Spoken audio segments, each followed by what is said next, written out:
मोदी सरकार घुटने टेकने पर मजबूर। मकबूजा कश्मीर की पुरानी कानूनी हैसियत बहाल होने का इम्कान। भारतीय पार्लियामेंट में भी आवाजें उठना शुरू हो गईं। मोदी सरकार ने 24 जून को दिल्ली में ऑल पार्टीज कॉन्फ्रेंस तलब कर दी। आर्टिकल 370 पर भी बात होगी। महबूबा मुफ्ती ने दावतनामा मौसूल होने की तस्दीक कर दी।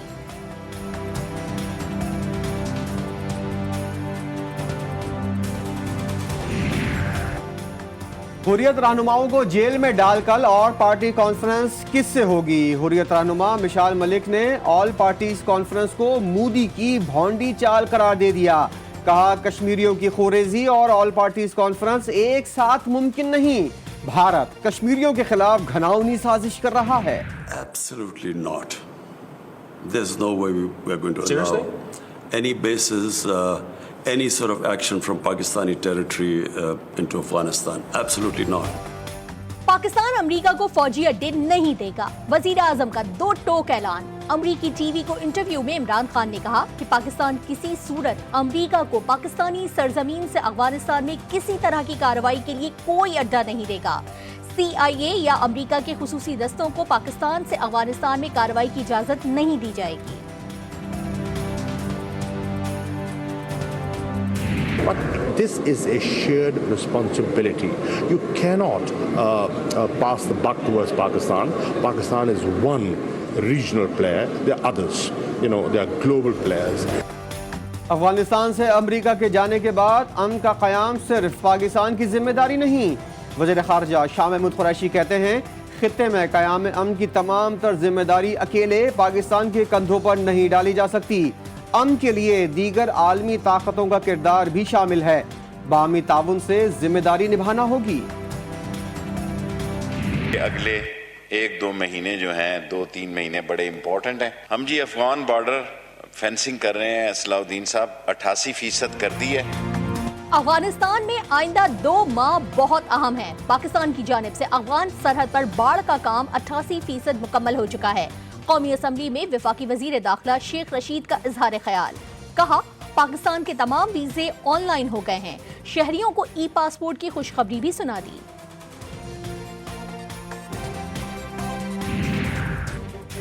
ईरान में सदारती इंतखाबात का मार्का इब्राहिम रईसी के नाम रहा। ईरानी अदलिया के सरबराह को फातेह करार दे दिया गया।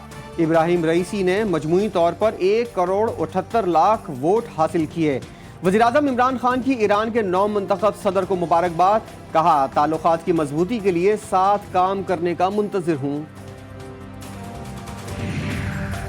नवाज शरीफ को जेल में नहीं रखना चाहते, पैसे वापस करें और जहां मर्जी चले जाएं। वफाकी वजीर इत्तलात फवाद चौधरी कहते हैं, एहतसाब के अमल को हर सूरत मंतकी अंजाम तक पहुंचाना है।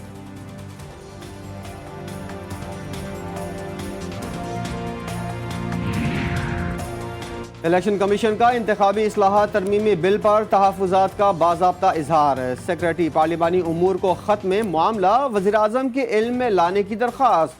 खुफिया राय दही के बजाय एलानिया राय दही आइन की शेख 226 की खिलाफ वर्जी करार। कहा, सुप्रीम कोर्ट सदाती हुक्मनामे से मुतालिक राय दे चुकी है। अमल दरामद की सूरत में इलेक्शन कमीशन के इख्तियारात महदूद हो सकते हैं। ये जो business of preparing electoral rolls and revising electoral roll है, ये आर्टिकल 219 क्लॉज A के तहत आईने पाकिस्तान इलेक्शन कमीशन को देता है ये इख्तियार। इलेक्शन चुराने के लिए हुकूमत ने इलेक्शन कमीशन के इख्तियारात अपने पास ले लिए। रहनुमा मुस्लिम लीग नून एहसन इकबाल कहते हैं, इंतखाबी इस्लाहात पर इलेक्शन कमीशन से भी मुशावरत नहीं की गई। फिरदौस आशिक अवान ने कहा, इलेक्ट्रॉनिक वोटिंग के बगैर शफाफ इंतखाबात मुमकिन ही नहीं। नून लीग को डर है बैरून मुल्क मुकीम पाकिस्तानी इमरान खान की हिमायत करेंगे।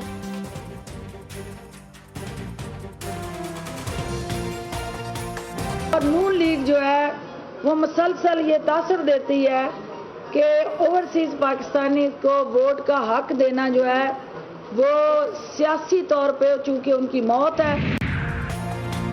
निस्ला टावर को गिराया जाए, गैर कानूनी तामीरात पर कोई रियायत नहीं दी जा सकती। सुप्रीम कोर्ट कराची रजिस्ट्री का तहरीरी हुक्मनामा जारी। निस्ला टावर में रिहाइश पजीर अफराद को निकालने की हिदायत।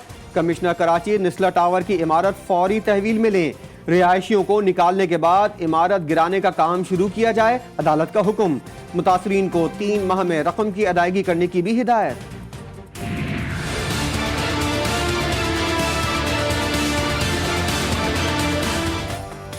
कोरोना वायरस के फैलाव में कमी आने लगी। सिंध हुकूमत ने पाबंदियों में नरमी करने का ऐलान कर दिया। कराची समेत सिंध भर के प्राइमरी स्कूल पीर से खोल दिए जाएंगे। तफरीही मकामात और मज़ारात 28 जून से खोले जाएंगे। वज़ीर आला सिंध मुराद अली शाह की सदारत में सूबाई टास्क फोर्स के इजलास में फैसला।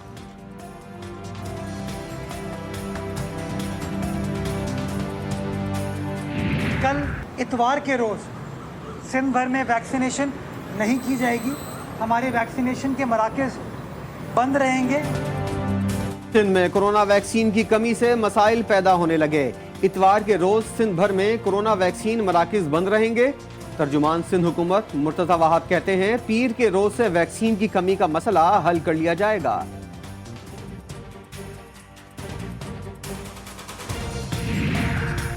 कराची समेत सिंध भर में कोरोना वैक्सीन की किल्लत। सिर्फ एस्ट्राजेनेका वैक्सीन और साइनोफार्म दस्तयाब। माहिरीन के मुताबिक एस्ट्राजेनेका 40 साल से ज्यादा अफराद के लिए बेहतर नहीं। वैक्सीन लगवाने वाले मुज़र असरात के खुद जिम्मेदार होंगे। वैक्सीन मराकज़ में एस्ट्राजेनेका लगवाने वालों से दस्तखत कराए जाने लगे।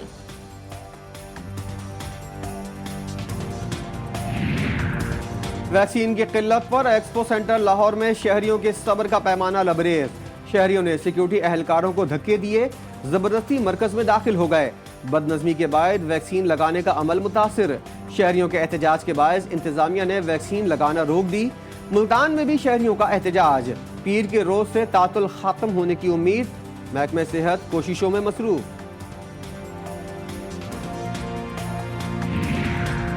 मुल्क के बड़े वैक्सीन मराकज़ में कोरोना वैक्सीन की अदम दस्तयाबी मुजरिमाना गफलत है। लीगी तर्जुमान मरियम औरंगजेब कहती हैं इमरान खान बताएं कि वक्त पर वैक्सीन क्यों नहीं मंगवाई, फराहमी में तात्तुल क्यों आ रहा है।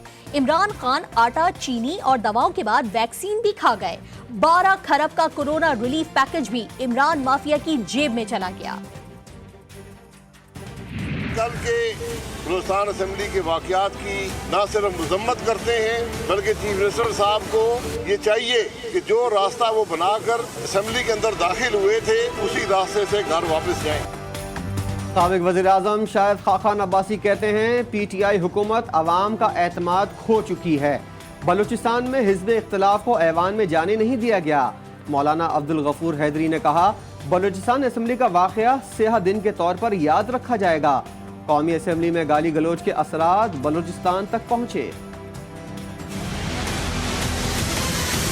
जो गालम गलूच हुई कौमी असेंबली में उसके असरात बलूचिस्तान तक पहुँचे। नून लीग में मरियम नवाज और शहबाज शरीफ की जंग जारी है। वफाकी वजीर तालीम शफकत महमूद कहते हैं नून लीग के अंदर ऐसा तबका है जो चाहता है कि असेंबली ना चले। कौमी असेंबली में जो कुछ हुआ इससे कोई खुश नहीं। असेंबली का माहौल बेहतर बनाने में अपोजिशन को किरदार अदा करना होगा।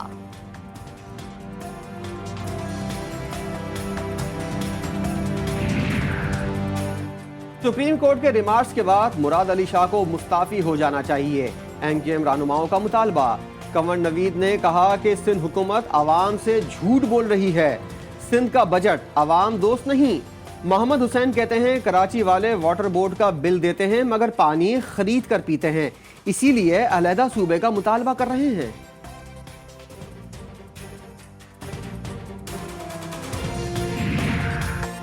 पाकिस्तान ने आलमी अदालत इंसाफ नजरसानी बिल की मंजूरी पर भारतीय एतराज मुस्तरद कर दिया। तर्जुमान दफ्तर खारजा ने भारतीय एतराज पर वाज़ेह मौक़िफ़ अपनाया कि पाकिस्तान कुलभूषण यादव से मुतालिक ICG के फैसले पर बैनुल अक़वामी जिम्मेदारी पर कारबंद है।